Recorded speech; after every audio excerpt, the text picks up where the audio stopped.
Olá, estudantes do 7º ano, tudo bem com vocês? Espero que sim! Eu sou a professora Gisele de Língua Portuguesa e nesta aula vamos falar sobre variação linguística. Então, vamos aos objetivos da aula de hoje?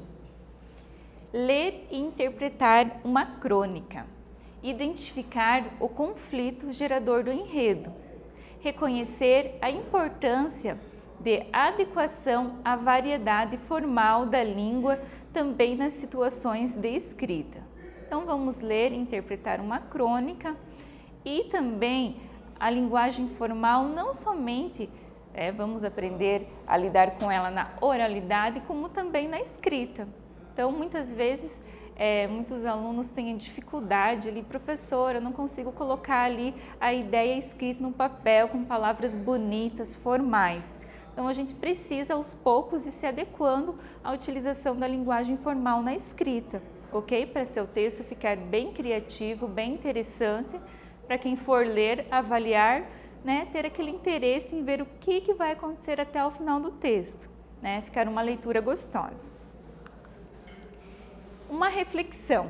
É importante conhecer algumas normas gramaticais em situações de fala e escrita? Com certeza sim. Então a gente precisa. Então tem vários aspectos do nosso cotidiano que a gente precisa utilizar a linguagem formal, tá? Tanto na linguagem formal, ali oral, tanto na escrita, como eu acabei de falar para vocês. Então, principalmente textos, nos acompanham quase que a vida toda, futuramente Enem, vestibular. Então a gente precisa se adequar à utilização desta linguagem, ok? Então vamos à leitura de uma crônica. Educação, educação. Sonho com Dona Teteca, minha implacável professora de português. Ela aparece brandindo um exemplar do JB com a segunda parte do artigo Educação, Educação. Passa-me um sabão danado. Não foi isso que te ensinei. Não podes errar a concordância. Então, interrompendo um pouquinho a leitura para a nossa atividade 1. Sonho com Dona Teteca, minha implacável professora de português. Ela aparece brandindo um exemplar do JB com a segunda parte do artigo Educação, Educação. Então, uma pequena interpretação aqui na nossa atividade 1. Em educação, educação, que situação dá início ao texto? Então, que situação que dá início à crônica? Então, um tempo para vocês responderem essa questão e logo volto para fazermos a correção, ok?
voltamos. Vamos para a correção da atividade 1?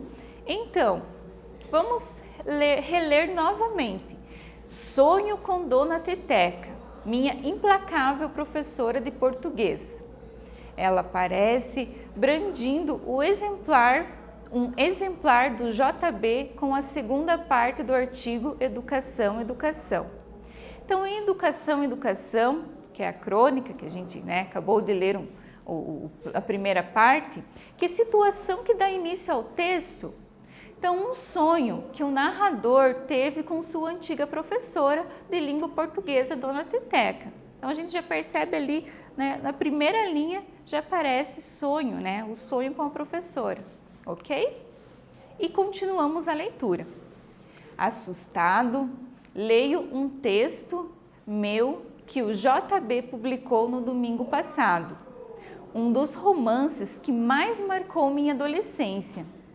Sinto um frio na espinha e balbúcio. Desculpe, Dona Teteca, eu me distraí. Conformado, pego uma resma de papel e começo a escrever, pensando, poxa, logo num texto sobre educação. Acordo sobressaltado e ofegante. Perdão, leitores. Então, vocês viram que o gênero crônica é um gênero curto, é um texto curto, que conta a vida, um acontecimento, um fato que o narrador aconteceu no seu cotidiano, uma ordem cronológica. Então, nesta crônica, percebemos que foi um sonho com a professora. Ok? Então, vamos ver o que pede na nossa atividade 2. Então, um trecho retirado da crônica também. Ela aparece brandindo um exemplar do JB com a segunda parte do artigo Educação, Educação. Passa-me um sabão danado. Não foi isso que te ensinei. Não podes errar a concordância. Então, que situação gera o conflito entre os personagens, que é o narrador, e a professora? Então, que situação, que conflito em que há nesse enredo? Um tempo para vocês responderem esta questão. Logo volto.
Então, conseguiram responder a atividade 2? Vamos para a correção. Vamos reler novamente.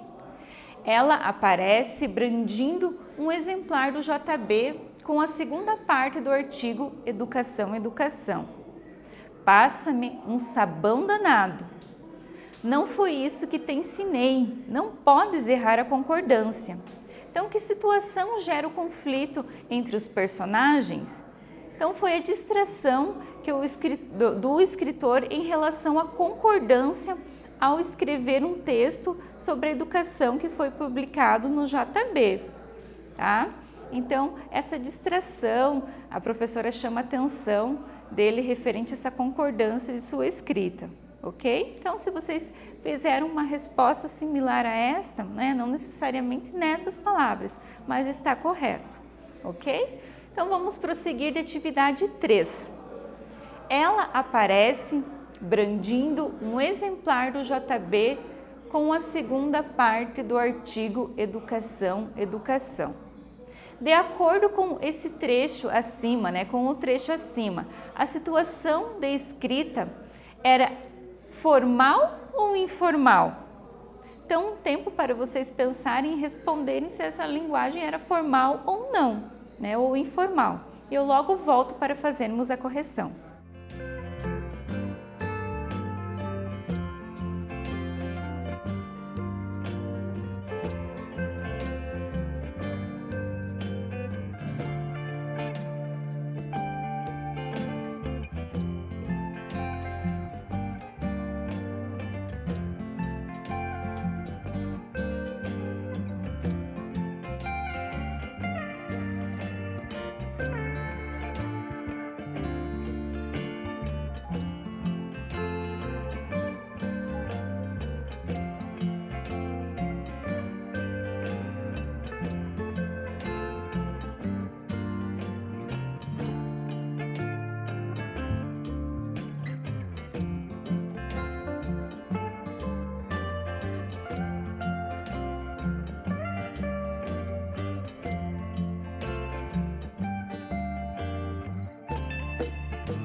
Voltamos! Então, vamos para a correção da nossa atividade 3? Vamos reler novamente o trecho da crônica. Ela aparece brandindo um exemplar do JB com a segunda parte do artigo Educação, Educação. De acordo com o trecho acima, a situação descrita era formal ou informal? Então, artigos são textos publicados em situações formais de comunicação. Então, é o que eu falei lá no início da aula de hoje. Então, como é escrita, então a gente tem essa regra, a gente é obrigado a utilizar a situação formal, a escrita formal, ok? Então, linguagem formal e informal. A linguagem formal é usada quando há familiaridade entre os interlocutores da comunicação ou em situações que requerem uma maior seriedade. Então, é aquela linguagem formal, quando vamos escrever um texto, um documento, uma oralidade, uma fala em público, uma entrevista de emprego. Então, que há necessidade da utilização da linguagem formal. Então, a gente não vai chegar em público com pessoas estranhas que não conhecemos, falando gírias, palavras sem conexão, frases sem coerência, ok? E a linguagem informal é usada quando há familiaridade entre os interlocutores da comunicação ou em situações descontraídas.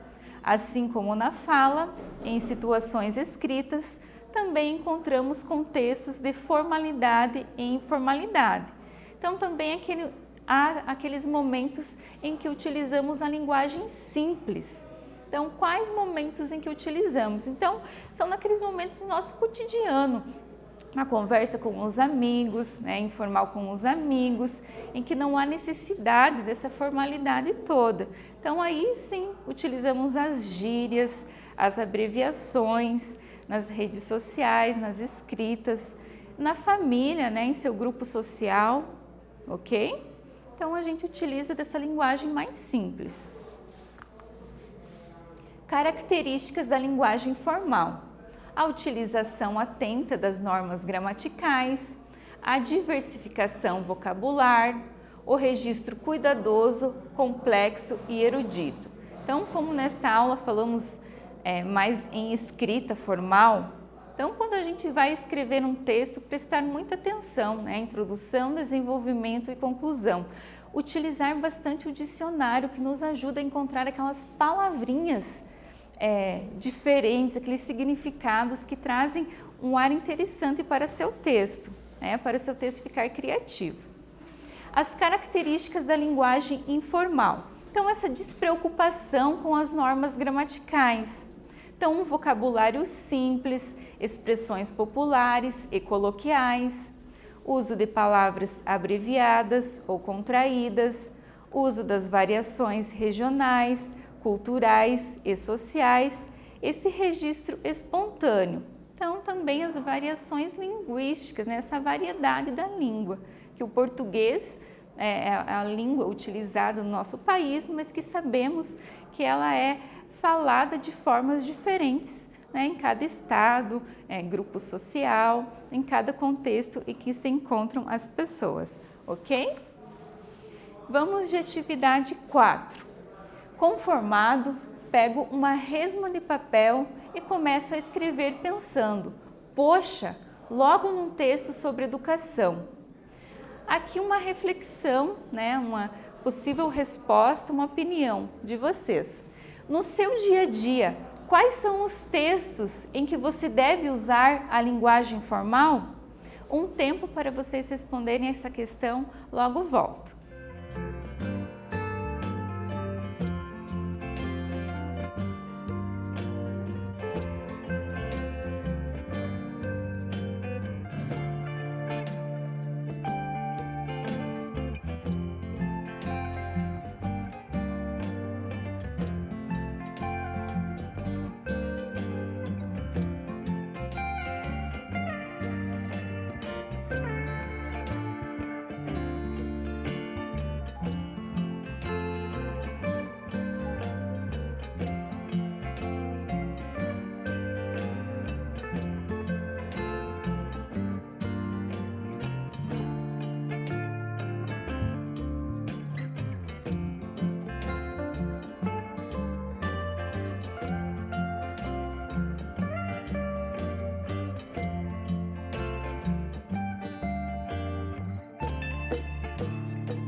Vamos para a correção da atividade 4? Conformado, pego uma resma de papel e começo a escrever pensando, poxa, logo num texto sobre educação. Então, aqui no seu dia a dia, quais são os textos que você deve usar a linguagem formal? Então, uma resposta possível. Então, nos textos escritos no ambiente escolar, com certeza, porque você vai escrever, alguém vai avaliar o seu texto escrito, naqueles enviados para pessoas com os quais não tem intimidade, escritos em locais de trabalho, textos expostos em ambientes públicos, entre outros. Textos expostos em ambientes públicos são cartaz, aviso, anúncio. Então a gente vai utilizar ali a gramática correta, não vamos utilizar palavrinhas erradas, tá? Então no texto em sala de aula, uma carta, vários gêneros que utilizamos no nosso dia a dia, que utilizamos a escrita, ok? O que estudamos na aula? Lemos um texto narrativo e identificamos o conflito gerador do enredo. Reconhecemos a importância de adequação à variedade formal e informal da língua também nas situações de escrita. Então, tanto na oralidade, tanto na situação da escrita, porque textos, artigos de opinião, vai nos levar para o resto da vida, isso nos acompanha, não tem como nós fugir dos gêneros textuais, ok? Então é muito importante prestar atenção a como a gente escreve, a escrita, as palavras que a gente coloca no nosso texto, tá? Então, nesta aula falamos sobre variação linguística, espero que vocês tenham gostado e até breve!